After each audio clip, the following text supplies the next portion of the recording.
のかを発信する場所だと思うんですけども、これ政府が絡んでるんですね。はい、この中で軍艦島で働いていた朝鮮半島の徴用工に70人のインタビューを紹介して、70人の全員がいわゆる朝鮮人のそういう労働者に対する差別虐待はなかったというようなインタビューだけをピックアップして載せてると。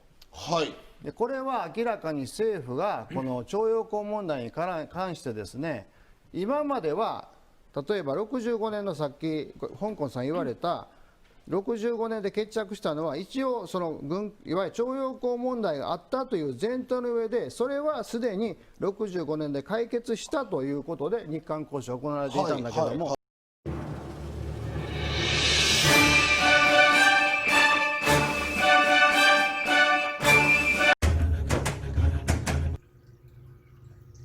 안녕하세요. 정치를 품격 있게 풀어드리는 정치클래스TV의 심상만입니다. 오늘은 한국의 진용공 일본 기업의 자산 매각을 앞두고 일본 정부에서는 보복을 하겠다고 이야기를 하고 있는데, 그 보복의 실효성이 있는지 팩트체크와 일본 기사에 대한 댓글 반응을 살펴보겠습니다. 오늘 한국 법원에서는 일본 강제징용공 자산 매각을 시행하는 집행을 하는 공시송달의 완료로 자산 매각 절차에 들어가는 집행 절차에 들어갑니다. 일본 정부는 극도로 흥분해서 금융보복 등을 하겠다고 협박을 하며 법 집행을 하지 못하도록 압박을 가하는데, 일본이 말한 것처럼 정말 금융보복 조치가 대한민국에 타격을 줄 것인가에 대해서 팩트체크해 드리겠습니다. 1997년도 IMF 외환위기의 근본적인 직격탄은 한국 내 일본 자금이 너무 많이 들어와 있다가 IMF 관리 직전에 일본이 그 자본금을 모두 회수하자 은행과 기업들이 줄도산하는 엄청난 시장 혼란이 왔던 것은 사실입니다. 그러나 지금 현재는 한국 내 일본 자금은 110억 달러, 한국 돈으로 12조 원, 자본이 들어와 있으며 한국이 보유한 외환보유고는 4천억 달러이기 때문에 일본이 자본금을 다 빼나가도 큰 영향이 없다라는 시각입니다. 일본 넷 우익들이 그렇게 주장하던 통화스와프 또한 현재 국제시장에서 원화가 엔화보다 강세이기 때문에 한국으로서는 일본과 통화스와프를 하지 않는 것이 더 유리하며, 국제신용도 또한 한국이 일본보다 우위에 있어서 일본이 경제보복을 시도해도 지난 수출 규제처럼 오히려 일본이 더 손해보는 결과가 나올 것으로 전망되고 있습니다. 그럼 이 기사의 댓글 반응을 보실까요? 실제 손해가 나오면 보복한다. 전 국민이 지지한다.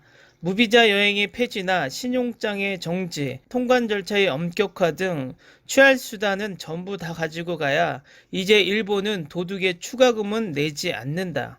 멋지군요. 움직이지 않는 현 정부를 움직이게 하는 계기가 되기를 희망합니다. 그러나 현금화가 지불될 때까지 몇 개월이나 걸린다는 너무 느리거나 감질나게 하지 말고 영웅적 행동의 특례로서 더 빨리 할 수 있는 것을 생각하십시오. 숙연하게 제재를 가해 상대가 사죄하지 않으면 디폴트가 발생할 때까지, 혹은 당교, 보통의 일본 국민이라면 아무런 실제 손해는 없다. 만약 이번에도 안이한 대응이라면 일본 국민은 더 이상 현 정권을 지지하지 않을 것이다. 괜찮지 않을까? 진흙배 한국호가 가라앉는 것을 구경하자. 다만 일본 정부의 반응이 마음에 들지 않는다. 유감이라든가 이미 해결이 되었다든가 하는 것은 그런 것이 아니다. 강제징용 문제나 위안부 문제도 그렇지만 애당초 그런 사실은 없다라고 확실히 말해주었으면 한다. 세계나 일본의 삼척동자도 사실이 아니라고 생각하잖아. 한국은 지금까지의 경험으로 볼 때 제재한다고 하지만 어차피 최종적으로는 무엇도 할 수 없다. 그 생각이 틀렸음을 이해할 수 있도록 일본 정부는 담담하게 이전에서 경고한 바와 같은 대항 조치를 취하십시오.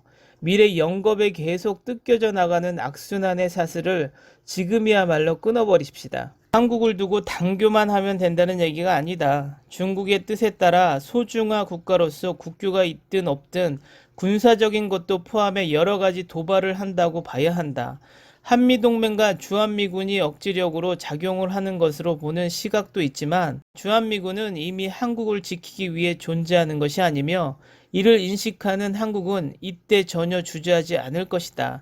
이지스 시스템의 적기지 공격 능력에 대한 논의는 이러한 맥락에서 일본을 공격 목표로 이해해야 한다. 한국 정부는 사법부의 판단에 개입하지 않는다고 하지만 청구권 협정의 취지에서 보면 사법부가 압류 등을 할 경우 한국 정부가 채무를 대신 갚아서라도 일본 측에 피해를 주지 않도록 해야 합니다.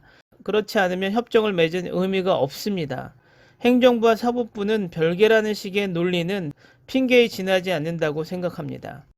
당교 기념일을 축하드립니다. 자, 이제 마음 놓고 제재를 단행할 수 있습니다. 이번에도 앞에서는 공격하는 척 뒤에서는 시간 벌기를 걸어올 것으로 예상됩니다만 일절 주저하지 마시고 분쇄해 주십시오.